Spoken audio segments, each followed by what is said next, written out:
Roland Motte à nos côtés tous les jours sur France Bleu. Bonjour Roland. Bonjour Xavier. Vos conseils jardin à cette heure-ci tous les jours. Le Forsythia aujourd'hui. Ah bah oui. C'est chouette ça. Ben c'est chouette, vous savez à quoi ça ressemble? Non, non. C'est chouette, j'en sais rien. Oh l'arnaque. Ouais, c'est clair.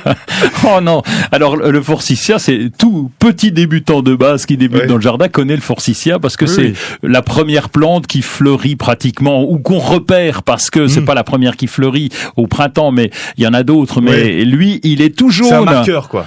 Oui, c'est ça. D'accord. C'est bien dit. Et donc il est tout jaune et on le voit parce qu'il fait ses fleurs avant ses feuilles et il est repérable de par sa couleur jaune. Et comme c'est un arbuste facile, eh ben, il a été planté dans beaucoup de jardins, beaucoup d'espaces verts. Donc on le repère assez facilement. C'est presque le démarrage du printemps avec les jonquilles. Ça veut dire quoi facile?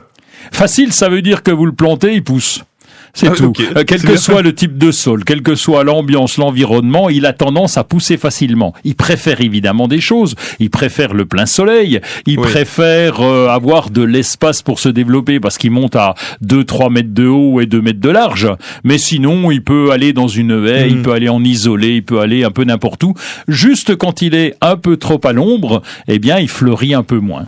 Vous nous avez expliqué la semaine dernière les boutures, c'est-à-dire qu'on multiplie d'une certaine manière la plante. Ça se fait aussi là-dessus? Oui, on peut prendre une bonne bouture. Alors, la bouture, c'est très simple. On fait ça, on appelle ça une bouture à bois sec. On fait ça plutôt à l'automne chez le Forsythia, on coupe une pousse de 20 cm aux extrémités qui soient bien durcies. Mais au mois de novembre, c'est normal, c'est bien dur. On va le piquer dans le sol et c'est tout, ça vous redonne un Forsythia.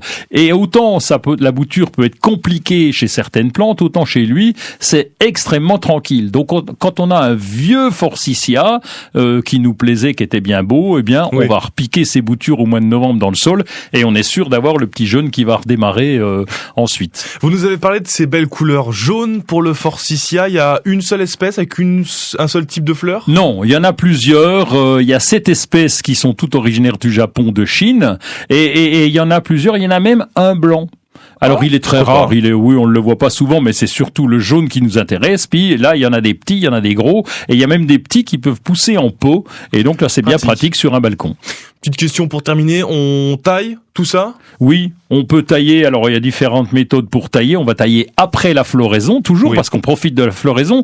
En fait, il fait ses bourgeons à fleurs pendant l'hiver. Donc si on taille pendant l'hiver, il n'y a plus rien. On coupe les bourgeons à fleurs. Donc c'est dommage. C'est pour ça qu'on taille, on nettoie après la floraison. Sinon, on peut le régénérer si on veut de temps en temps. Tous les 4-5 ans, on peut le couper un peu plus court pour que ça reparte.